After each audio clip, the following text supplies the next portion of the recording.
Hey everybody, it's Emma. Thank you very much for joining me in this video.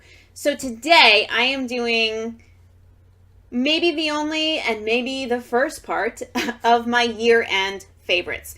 So I thought an interesting way to approach my year-end favorites this year would be to do a top 5 video, since I've been doing those for the past several months. And I could certainly do several top 5 videos, so there might be more to come, especially if that's something that you would be interested in watching.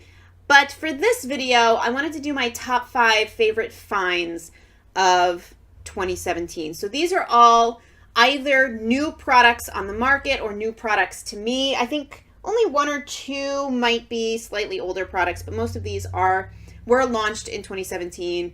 And when I was thinking about this, these are products that just boom, boom, boom jumped into my head as the obvious answer. Now, the first item I want to talk about, I haven't had for the entire year, but it was one of the first products that came to mind when I was thinking about this, so figure I should probably mention it. And that is, of course, the Subculture palette from Anastasia Beverly Hills.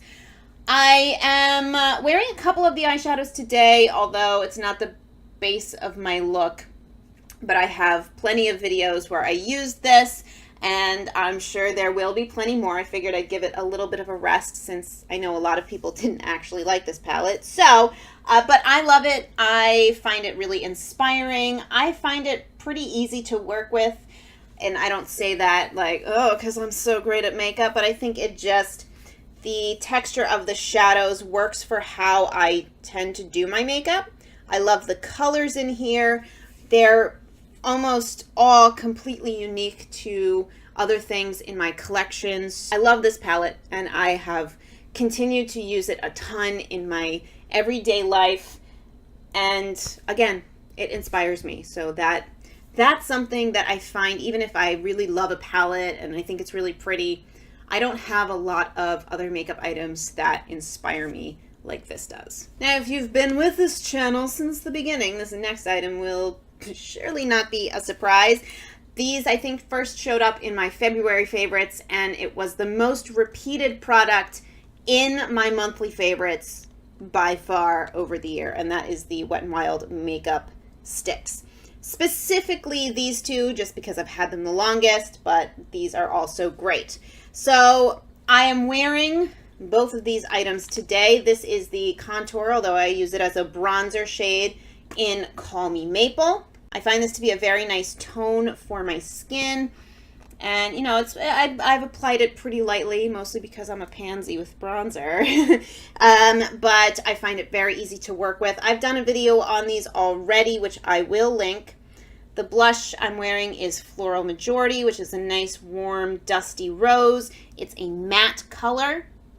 And I also bought the other blush shades just because I love this format so much.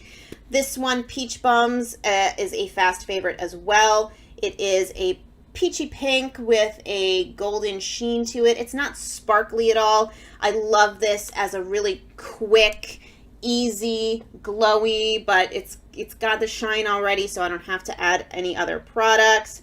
And then Hustle and Glow is quite orange, but I kind of dig that on my skin tone.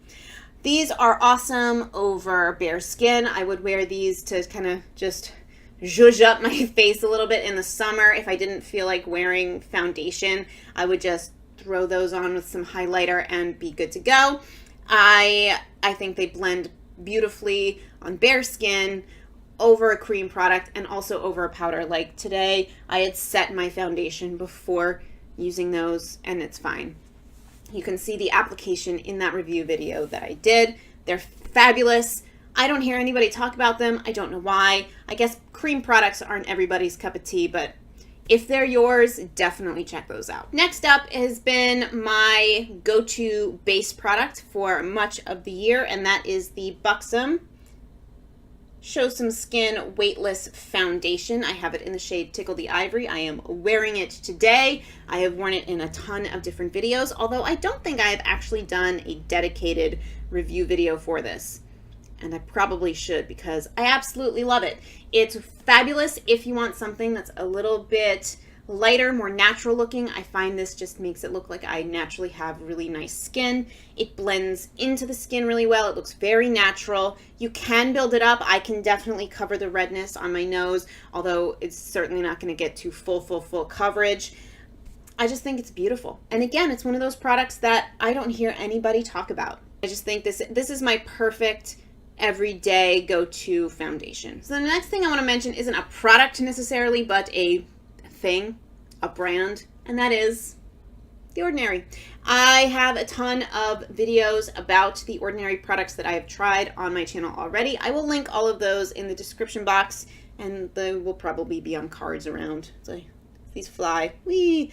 I just think that The Ordinary has really stepped up my skincare game. I feel like my skin has been better than it's maybe ever been, certainly since I've been paying attention to it, and I really credit The Ordinary with that. I don't have a ton of money to spend on skincare. I know it's a good investment if you can, but I can't. And so The Ordinary makes good skincare accessible to me. It's also great even if you have more money to invest into skincare. It can be a really nice way to try different ingredients, different products, see if you like it, see if it's worth investing more money into. And you know, it's cruelty-free, super affordable. It's just wonderful. I highly recommend checking them out. There are a ton of different resources because it is maybe not the most user-friendly in terms of the names of their products and all of that stuff, but they do try to make it as accessible as possible on the website, and there are lots of great YouTube videos about The Ordinary skincare. My personal favorites are from Gothamista. I'll link those in the description box as well if you want to check those out. She really helped me figure out what products I might like to try, and I haven't had a fail from that product, from that brand yet. I've liked some things more than others, but it's just generally been a win, and my skin is doing wonderfully, and I'm very, very grateful that a brand like that exists. All right, I, of course, because I'm me, do have a couple of honorable mentions to talk about, but my last kind of top 5 holy grail find from this year is absolutely this Seche Vite Quick Dry Top Coat. I love this so much. This is my 3rd bottle, and I'm almost out. I do have it on my nails today, my nice festive nails.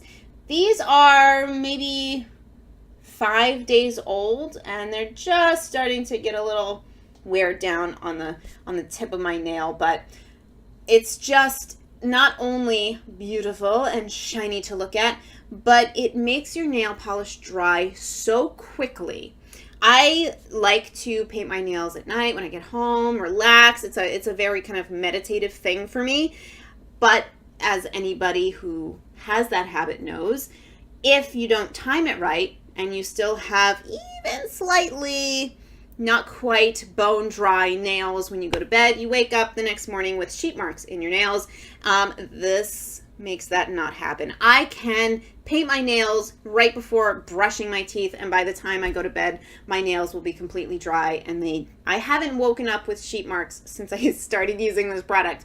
It looks beautiful. It is so functional. I love it so much. It might be my favorite find of 2017. Okay, I have a quick couple of honorable mentions. One is just weird lipsticks in general. I feel like this year for me has not been a big lip year. You can see I didn't have any lip products in my top 5, but I have been into weird colors this year. So green, this is Siren's Jewel by Wet n Wild, one of their liquid catsuit lipsticks from the Mermaid collection. I'm so in love with this color, which I did not expect, but that's besides the point.